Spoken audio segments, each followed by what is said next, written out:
আজকে আমার জন্মদিন আর আমার জন্মদিনের জন্য আমি নিজে একটা কেক রেডি করেছিলাম আমার মন মতো করে, কারণ এই দিনটা আমার মনে হয় স্পেশাল। তো সবারই উচিত নিজেকে একটু স্পেশাল ফিল করানো, বছরের আর বাকি দিনগুলো স্পেশাল নিজেকে ফিল করাতে পারি বা না পারি, চেষ্টা করি যে এই দিনটাতে যেন অন্তত নিজের জন্য আমি কিছু করি।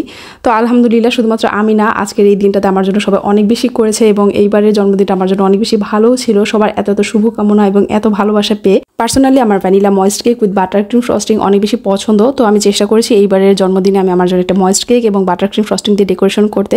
আশা করি কেকটা আপনাদের ভালো লাগবে। আর যেহেতু আমি আমার ড্রেসের সাথে বা শাড়ির সাথে ম্যাচিং করে কালারটা করেছিলাম, তো ওইভাবেই কেকটা আমি ডেকোরেশন করেছি। আর আমরা যারা বেকার্স আছি তারা মনে হয় যে প্রতিবার নিজেদের জন্মদিনে কেকটা নিজেদেরই বানাতে হয়, হয়তো অনেক সময় বাসা থেকে কেউ সারপ্রাইজ দেওয়ার জন্য না বলার ভান করে অর্ডার করে, তাতেও কিন্তু আমরা বুঝে যাই যে কেকটা আমার জন্য আমি রেডি করছি।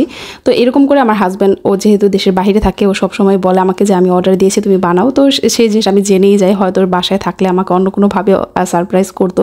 তো এইবার আমি সব থেকে বেশি সারপ্রাইজ যেটা পেয়েছি সেটা হচ্ছে আমার মেয়ের কাছ থেকে। মাশাআল্লাহ, আপনারা হয়তো অনেকেই ভিডিওটা দেখেছেন, আমার জন্মদিন উপলক্ষেও আমার জন্য টাকা জমিয়ে তারপর একটা গিফট কিনবে ভেবেছিল এবং আলহামদুলিল্লাহ সে আমার জন্য কয়েকটা উপহার কিনে আনে, যেটা আসলে আমার কাছে অনেক বেশি দামি এবং আমার অনেক বেশি নিজেকে স্পেশাল মনে হয়েছে যে আমার মেয়ে আমার জন্য এইটুকু করেছে। এছাড়াও ফ্রেন্ডস এবং ফ্যামিলির সবার কাছ থেকে অনেক বেশি সারপ্রাইজ এবং গিফট পেয়েছি, সেটার একটা ভিডিও না হয় আমি অন্য কখনো শেয়ার করব। আর এইখানে কেকটা আমি বেক করে নিয়েছি, আর কেকের টেম্পারেচারটা একটু বেশি দিয়ে ফেলেছিলাম, যার কারণে উপরের সাইডে একটু ডার্ক ব্রাউন হয়ে গিয়েছে। তবে এটা পুড়ে যায়নি, আমি একটু টেস্ট করে দেখেছিলাম যে খেতে খারাপ লাগছে কিনা, তবে এটা খারাপ লাগেনি। কেকটা আমি চাচ্ছিলাম একটু হাইড করতে, যার কারণে আমি 2টা মোল্ডে বেক করে নিয়েছি। আর এগুলো ছিল হচ্ছে 5 ইঞ্চি করে মোল্ড।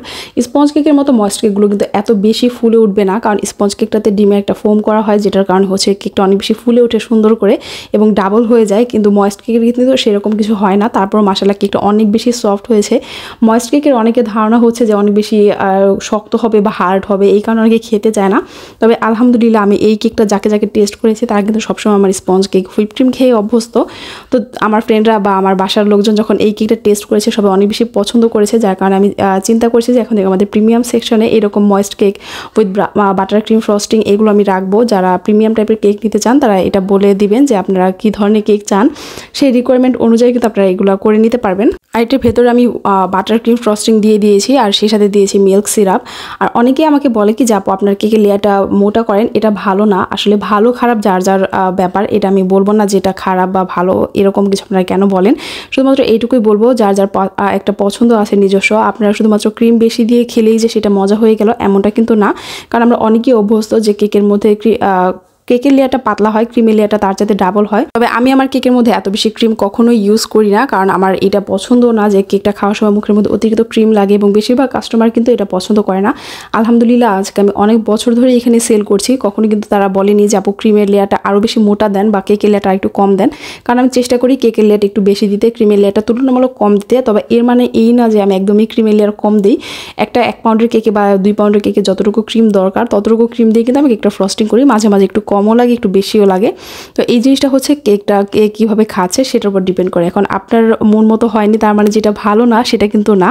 আমরা আসলে সবসময় এটা দেখে অভ্যস্ত যে কেকের ভেতর অনেক বেশি করে ক্রিম দেওয়া, কেকের বাইরে ডেকোরেশন অনেক বেশি করে ক্রিম দেওয়া, এই কারণে হয়তো অনেকে এটা বুঝতে পারে না। কিন্তু যারা আবার টেস্টটা বুঝে তারা কিন্তু এইভাবে বেশি পছন্দ করে এবং এমন অনেক কাস্টমার আছে যারা আমাকে এত কম ক্রিম দেওয়ার পরও বলে যে আপু আরও কমিয়ে ক্রিম ইউজ করবেন। তো এই কারণে হচ্ছে আমি সবসময় কম করে ক্রিম ইউজ করি, যাতে করে কারো কাছে এটা খেতে ক্রিম না লাগে। একটা ক্রাম কোট করে আমি ফ্রিজে সেট হওয়ার জন্য রেখেছি। আর এখানে আমি বাটার ক্রিম দিয়ে কিছু ফ্লাওয়ার্স করে নিচ্ছিলাম। এই ফ্লাওয়ারটা এই প্রথমবার আমি করেছি, এর আগে আমি এই ধরনের ফ্লাওয়ারটা করিনি বাটার ক্রিম দিয়ে। আর বাটার ক্রিম দিয়ে যেহেতু কাজ খুবই কম করি, তো এই ধরনের ফ্লাওয়ার কিন্তু খুবই কম প্র্যাকটিস করা হয়। আর আজকের ফুলটা বানানোর পর আমার অনেক বেশি শান্তি লাগছিল, কারণ ফুলটা খুব সুন্দর হয়েছিল। আমি জানি না এটা কতটা পারফেক্ট হয়েছে, তবে যারা ফ্লাওয়ার্স বানানোতে এক্সপার্ট তারা অবশ্যই বলে যাবেন যে ফ্লাওয়ারটা কেমন হয়েছে। কারণ আমি বাটার ক্রিমের ফ্লাওয়ার্স বা এগুলো সচরাচর যেহেতু করা হয় না, এটার হাতের আমার এটার ফিনিশিংটা খুব একটা ভালো হবে না। তবে আজকের যে ফ্লাওয়ারটা করেছে আমার কাছে এটার ফিনিশিংটা অনেক বেশি ভালো লেগেছে এবং আমার মনে হয়েছে যে নেক্সট আমি বাটার ক্রিম দিয়ে আরও কিছু ফ্লাওয়ার্স ট্রাই করব। আপনারা চাইলে আমাকে বলতে পারেন যে কী ফ্লাওয়ার ট্রাই করলে বিগিনারদের জন্য ভালো হবে। আর এখানে আমার শাড়িটা ছিল হচ্ছে ব্লু কালার, আর শাড়িটা আমি একটা পেজ থেকে গিফট পেয়েছি।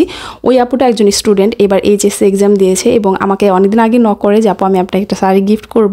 তো এই কারণে আমি আপুকে বলেছিলাম যে সামনে যেহেতু আমার জন্মদিন আছে, তো তখন আমি পরে আপু আপনাকে একটা সুন্দর রিভিউ দিব। আর মাশাআল্লাহ শাড়িটা সামনে থেকে এত বেশি সুন্দর ছিল, এটার কালার এবং এটার মধ্যে যে হাতের কাজে ফ্লাওয়ার্স করে দিয়েছে অনেক বেশি সুন্দর ছিল। আপনারা চাইলে আপু পেজটা একটু ঘুরে দেখে আসতে পারেন, আমি কমেন্ট সেকশনে পেজটা দিয়ে দিব। আর শাড়ির কালারের সাথে এক্স্যাক্ট মিল রেখে আমি চেষ্টা করছিলাম যে বাটার ক্রিমের মধ্যে এই কালারটা আনতে। শাড়িটা যেহেতু রয়্যাল ব্লু টাইপ একটা কালার ছিল, তো এইরকমই একটা কালার আমি করে নিয়েছি। আর এখানে আমি সেমি জেল যে কালারগুলো পাওয়া যায় সেগুলো ইউজ করেছি এবং বেশ অনেকটা কালারই এখানে ইউজ করতে হয়েছে। হয়তো জেল কালার হলে কালারটা একটু কম ইউজ করতে হতো। এখানে কেকটা আমি ফিনিশিং দিব। আর আমরা যারা হুইপ ক্রিমে কাজ করে অভ্যস্ত তারা হঠাৎ করে বাটার ক্রিমে কাজ করতে গেলে কিন্তু অনেক বেশি নার্ভাস হয়ে যায়, বা আমি বিশেষ করে এরকম হই। আমার মনে হয় যে ফিনিশিংটা খুব সুন্দর হচ্ছে না, স্মুথ হচ্ছে না। আমার কাছে হুইপ ক্রিমের ফিনিশিংটা বেশি ইজি মনে হয় কাজ করতে করতে। আবার এমনও আছে যারা বাটার ক্রিম দিয়ে রেগুলার কাজ করে, তারা কিন্তু হুইপ ক্রিম দিয়ে কাজ করতে গেলে হঠাৎ করে এরকম একটু হয়ে যায়। তো ফিনিশিংটা যতটা ভালো দেওয়া যায় ততটুকু ভালো করে দিয়ে আমি কেকটা আবার ফ্রিজে সেট হইতে দিয়েছিলাম। আর ওইদিকে কিন্তু আমি আমার ফ্লাওয়ার্সগুলো রেডি করার পর ডিপ ফ্রিজে রেখে দিয়েছিলাম, যাতে করে এগুলো পরবর্তীতে আমি হাত দিয়ে তুলে কেকে বসাতে পারি। ওটা কোনো ফ্লেক্স ক্রিম না, এটা হচ্ছে আমি আমেরিকান বাটার ক্রিমটা ইউজ করেছি এখানে। আর এটা খুবই ইজি একটা রেসিপি এবং খেতে অনেক মজা ছিল। আর এখানে আমি আড়ং বাটার ইউজ করেছিলাম। তো ফ্লাওয়ার্সগুলো সেট হয়ে গিয়েছে এবং কেকটাও ডেকোরেশন ফিনিশিং করার পর আমি এখানে ফ্লাওয়ার্সগুলো বসিয়ে দিয়েছিলাম। আর এই ফ্লাওয়ার্সটা দেওয়ার পর কেকটা দেখতে এত বেশি সুন্দর লাগছিল সামনে থেকে যে কি বলবো। তো প্রতিটা ফুলে আমি এভাবে হাত দিয়ে তুলে তুলে বসিয়ে দিচ্ছিলাম। আর বাটার ক্রিমের এই একটা সুবিধা, আপনার পছন্দ মতো খুব সুন্দর করে ফুলগুলো বসানো যায়। হুইপ ক্রিমে কিন্তু এভাবে হাত দিয়ে তুলে আসলে বসানো যায় না। সরাসরি যদি হুইপ ক্রিম দিয়ে করি সেক্ষেত্রে কেকটা আর যে ফুলগুলো থাকে সেগুলো বানিয়ে সাথে সাথে বসিয়ে দিতে হয়। আর সবগুলো ফুল দেওয়ার পর এখানে আমি কিছু এক্সট্রা সুগার বল অ্যাড করে দিচ্ছিলাম হোয়াইট কালার, যেটা দেখতেও ভালো লাগছিল। এবং এই যে থিমটা ছিল এটা আমার শাড়ির সাথে অনেকটাই ম্যাচ করে যায়, যার কারণে আমার কাছেও ভালো লাগছিল যে না, আমি যেরকমটা চেয়েছিলাম সেরকমটা করতে পেরেছি। প্রথমে ভেবেছিলাম গাম পেস্ট বা ফন্ডেন্ট দিয়ে কিছু করব, তবে সেদিন সকালে আমি বাড়ি থেকে আমার বাসাতে আসি। তারপর আমি আসলে ওইরকম করে সময় পাইনি যে গাম পেস্ট একটা আলাদা করে ফুল বানিয়ে রাখবো। তো ইনস্ট্যান্ট আমি এটাই করেছি। আর কেকটা কেমন লেগেছে সেটা অবশ্যই কমেন্ট করে জানাবেন। আল্লাহ হাফেজ।